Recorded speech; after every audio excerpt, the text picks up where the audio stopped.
Good afternoon. It is Tuesday, May 31st. I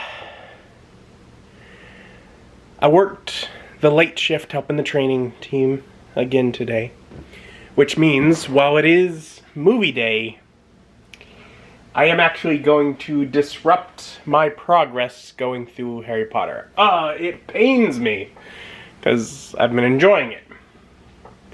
Because I don't anticipate enjoying today's movie.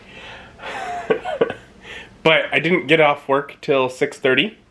So I have like 3 hours to eat, do anything I want to do with the evening, and get to bed. So wanting to get a movie in, watching one that's 2.5 to 3 hours long, probably not the best idea. So I have a movie that's like 1.5 hours long. And it's on the shelf here that I'm trying to get through this year. It's one in a set that I've already watched one of. There's 3 total. But I'll be watching the next. Rumpelstiltskin. Now this fairy tale family classics, this whatever MGM set here. I watched Hansel and Gretel. I think the last time I did it was another day that I had this late shift and didn't have much time in the evening, so I watched it because they're all kind of short. They're all really less than 1.5 hours. This is one 84 minutes. I did not greatly care for the other one that I watched on here, which does not give me high hopes for Rumpelstiltskin. But that's what I'm gonna watch, so I'll tell you what I think about it afterwards. And I would give Rumpelstiltskin a 3.6 out of 10. Yet another movie showing that just because it's a musical doesn't mean that I like it. This box so far seems to be good for that. Rumpelstiltskin. Happily ever after has never been so golden.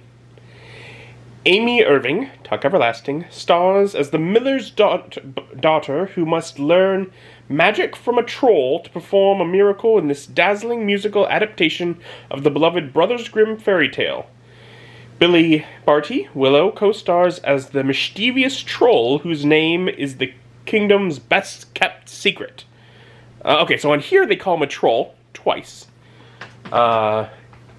He does, I don't think ever call himself a troll. Someone else calls him a troll once. He calls himself an elf quite a bit, a dwarf a couple times. I think there's 1 or 2 other titles. One he doesn't give for himself, but that we find out is in fact the case, is demon. He is a demon. It's a movie about the devil.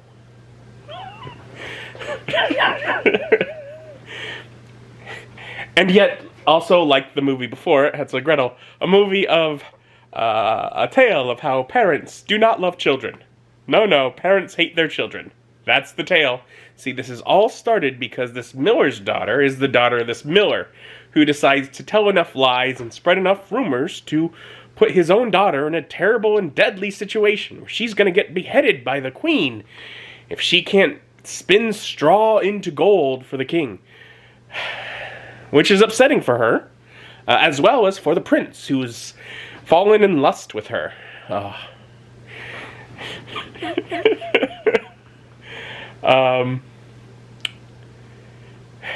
And of course, you know, she's already sung a song about wanting to be the queen, but I mean, she's got to marry a prince for that, so that's clearly what she wants, because she's not at all shallow either. So king throws her in a dungeon with some straw and a spinning wheel and says, "Turn it to gold. Sure, go ahead. Otherwise, we'll cut off your head." And so she's crying, and this elf fella, who, by the way, we see him at the very beginning of the movie as he's frolicking through the woods, singing and rhyming. He speaks completely in rhyme, singing and rhyming about how he really is tired of chores and having to like feed himself, so he needs a slave. He wants a child slave, And moreover, he specifically would like that child slave to be the son of a prince. That's kind of what he thinks the level he would like is. So that's his goal, Great person. Yeah. Yeah, so those are his ambitions, going in it. And so he comes along. And he's helpful. And for her necklace, he offers to spin it to gold. And he does so. And the king is like, I want more.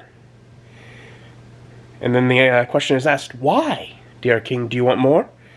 And we get the musical number, I'm greedy. Where the king explains that the reason he wants more is because he is greedy.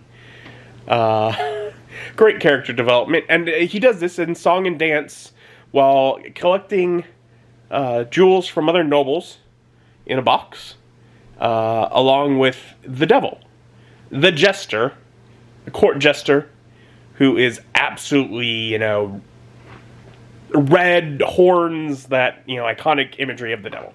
And I'm like, is that on purpose? Maybe on purpose? I didn't know at the time. Comes up later. Well, sort of. But so more hay, another night locked in the dungeon. What's she gonna do now? Well, she cries again, and along comes our little elf friend. And well, she does have another piece of jewelry. She has a ring, so she offers a ring. And he spins it to gold. Now the queen doesn't trust her. The queen thinks something's going on. So she digs up some old decree and is like, to prove herself, she has to do whatever she's doing 3 times. And the prince comes on and is like, well, if we're going to put her to ultimate test, she should have an ultimate prize, be able to marry the prince. Because, he is, of course, very much in lust with her. And,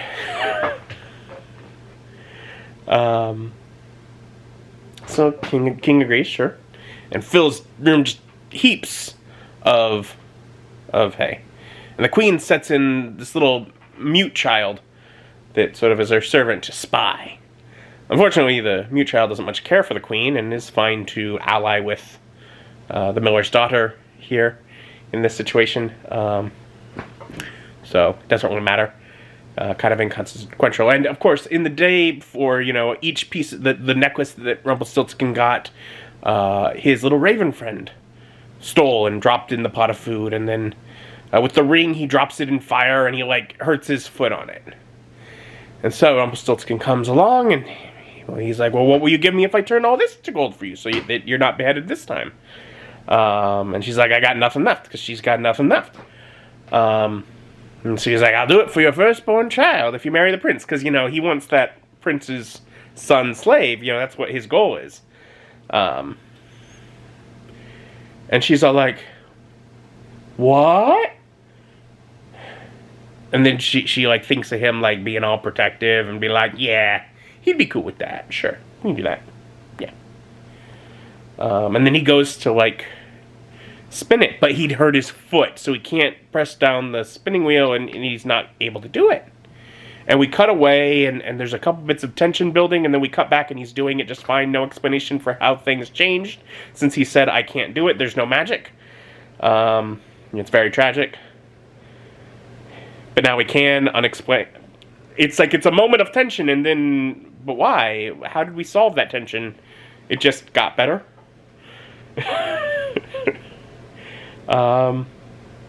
So great, yeah. So she makes it all gold. She gets to marry the prince.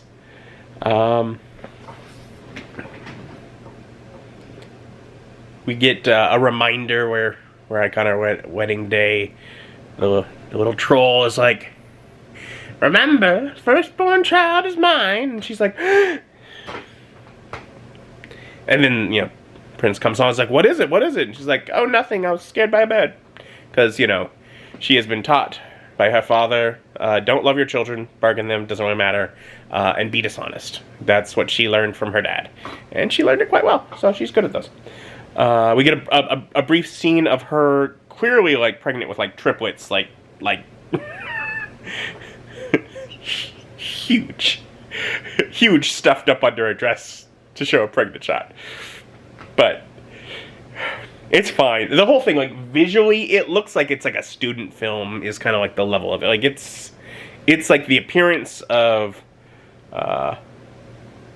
like what I would do like when I was in school for filmmaking, like our student film level.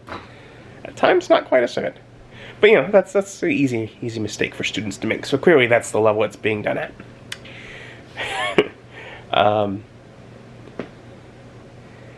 And so, whatever, she has her baby, and the troll comes to collect, and she's like, no, I didn't know what I was saying. And his little bird friend says, hey, because the troll likes playing games. He likes being tricky. That's the troll, the bird friend of the troll that's always with it, is like, have her guess your name. She's like, you get 3 days, and he comes over each day and sits around for a while, where she guesses just names out of a book, and he's like, ha ha ha, never gonna get it, never gonna get it, it's wrong, wrong, wrong. Anyways, morning of the third day, Bird comes along to the room of the mute girl, and says what his name is. So mute girl practices for a good 25 seconds and is able to speak. So that's good. It's the kind of thing that I'm like, it could be done with such great drama. And there's points where it starts to feel like it's going to be some great drama. Oh, I forgot. In the middle of his going over each day, one day he sings a song about how his name's not going to be guessed.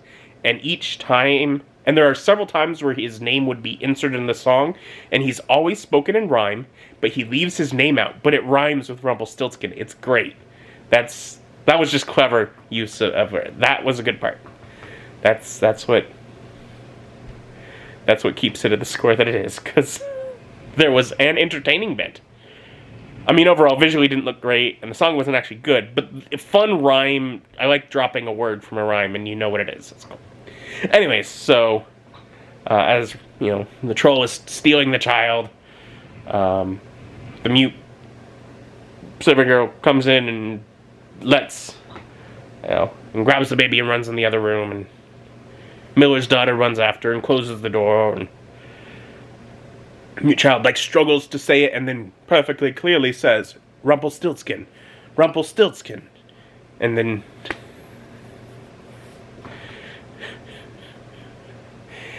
Miller's daughter walks in the other room and is like, I'm not done yet. Is it... And she, guesses a couple other names, and then she's like, Rumpelstiltskin as the third guess. And he's like, ha ha ha, no. Wait, what? No, the devil told you. And then the ground opens up into hell, and the troll is pulled back down into hell. Because, again, it's a demon. It ties into the devil who was... messing with the mind of the king, and yeah, no, it's it's like, and then the prince runs in like, oh, is everything all right? After the ground seals itself back up, and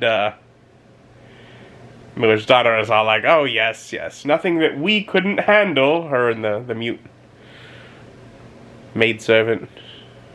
Oh, there was also the point where the Miller's princess at the time sent off some of the guard to go harass anyone who's short in the area for what their name might be. Because he's an elf. So they're just harassing everybody short.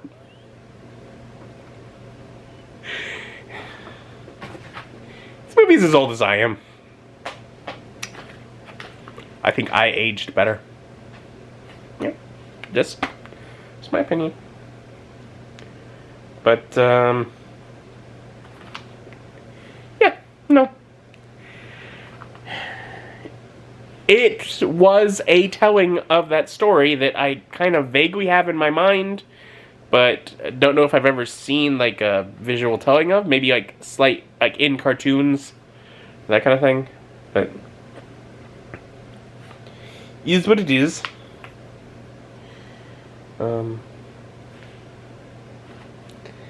Yeah, not the biggest fan.